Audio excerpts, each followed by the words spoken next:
તો અગાસી ઉપર હાંકર ટાટીને ધરાક ને એવું બધું લઈને વ્યા હતો, કારણ કે જયારે જોરદાર ઉનાળો જામી ગયેલો છે એટલે હાંકર ટાટીને ધરાક ને એવું બધું ખાવાની મજા જ અલગ છે, તરબૂચ ને બરબૂચ ને એવું. તો સ્વાગત છે મિત્રો તમારું મારા નવા બ્લોગમાં. ને મિત્રો અત્યારે સવાર પડી ગયું છે, 9:30 થઈ ગયા છે ને આપણે કારખાને જવાનો ટાઈમ થઈ ગયો છે. તો જો અત્યારે આવી ગયો છું કારખાને, ને જો અમે ખૂણામાં આપણું કારખાનું છે તો આપણે જઈને હીરાઘમાં બેસી જઈએ. જો અત્યારે અશ્વિન આવી ગયેલો છે અને હીરાઘમાં બેસી ગયેલો છે તો આપણે પણ કામે બેસી જઈએ. તો જો હીરાઘમાં બેસી ગયા છે, અત્યારે બપોરે જમવાનો ટાઈમ થઈ ગયો છે અને ઘરે નીકળી ગયો હતો, અને અત્યારે ઘરે આવી ગયેલો છું ને જમવા બેસી ગયો છું. ને જમવામાં જો ભાખરી છે, રીંગણા બટાટા ને ભૂંગળા લેતા આવ્યો હતો ગામમાંથી. ને જો અમે ફ્રીજ ઉપર છે ને તરબૂચ ને હાંકર ટાટી ને દ્રાક્ષ ને એવું બધું પીડ્યું છે, તો આપણે જમી લઈને પછી એની ઝપટ બોલાવવાની છે. તો જો અત્યારે અગાસીમાંથી આવી ગયો છું, દ્રાક્ષ ને હાંકર ટાટી ને હું લેતા આવ્યો છું, ને આપણો અગાસીનો રૂમ છે ઉપરનો. તો હવે છે ને આની ઝપટ બોલાવી દઈએ. પેલા તો લાઈટ કરી નાખીએ, કારણ કે પંખો બળી ગયેલો છે. તો આપણે પંખી પાસે મૂકી દઈને ચાપ પાડી દઈએ. ચાપ પાડીને છે ને પંખી ચાલુ કરી નાખીએ. ને નીચેલી ચાપ પડવાનું ભૂલાઈ ગયું છે તો લોચા થાય.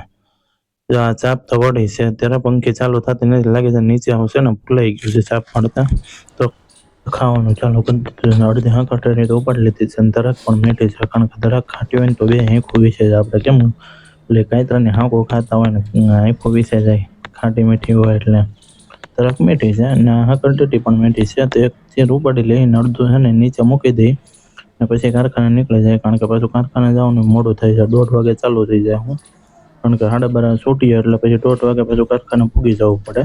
તો 1:30 વાગી ગયો હતો એટલે હું નીકળી ગયો કારખાને. તો અત્યારે હીરા સાફ કરું છું અને આપણે ટેબલને હેરાન છે, ઘરે જવાનો ટાઈમ થઈ ગયો છે. ને જો અત્યારે આપણે આ ગાડી બહાર પડી છે તો હવે ઘરે નીકળશે. ને 5:30 થયા એટલે ઘરે આવ્યો હતો. પછી અત્યારે 6:30 જેવું થઈ ગયું છે અને સનરાઈઝ થવાની આવી ગઈ છે. પછી નાઈને દીવા બધી કરી નાખ્યા છે ને જો અત્યારે 8 વાગી ગયા છે, તો જમવાનો ટાઈમ થઈ ગયો છે. તો હવે આપણે જમી લઈએ. તો અત્યારે જો સલિયું લઈ લીધું છે ને જમવામાં ભાખરી ને રોટલા ને એવું બધું છે. તો છે ને હવે શાક જોઈ લઈએ એનું છે ઈ. તો પેલા ડીશ લઈ લઈએ, ડીશમાં બે ભાખરી લઈ લઈ ને પછી શાક લઈ લઈએ. સલિયામાં શાક એનું છે કે ખબર છે નહીં, ગવારનું શાક લાગે છે. હા, ગવારનું છે. ગવારનું શાક આપણું ફેવરેટ છે પાછું, એટલે ખાવાની મજા આવી જાય. કારણ કે હારોર વાટકા પણ લેતા આવ્યો હતો, કારણ કે હારોર છે ને ખાવામાં બબલું કે એવું કંઈક હારે હોય ને તો જ વધારે મજા આવે. તો જો આ વાટકા લેતા હોય તો અંદરના રૂમમાં અંધારું છે. તો હવે લાઇટ કરી નાખીએ. પેલા અહીંયા ડીશને બીશને મૂકી દઈએ ને લાઇટ કરી નાખીએ. ને જો આપણો અંદરનો રૂમ છે, આપણો અંદરની જગ્યા છે. ને હવે જમી લઈને જમીને પાછું જવાનું છે ઢાબે, કારણ કે હું અને મારા મિત્ર સંજયભાઈ અહીંયા ચામુંડા ઢાબા બાજુ આવ્યા ઘણી વાર, કારણ કે આ બાયપાસ બાજુ આવેલો છે દેવળિયા રોડે. તો ત્યાં બેસીને ચા પાણી પીએ ને મજા આવે. તો સંજયભાઈ જરા મોબાઈલમાં કંઈક ઉતારે છે.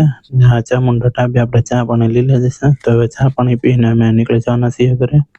ને ઉનાળામાં આવી ખુલ્લી જગ્યાએ વધારે મજા આવે. હું રાતના મિત્રો આજના બ્લોગમાં આટલું. મળીએ નેક્સ્ટ બ્લોગમાં. ત્યાં સુધી બધા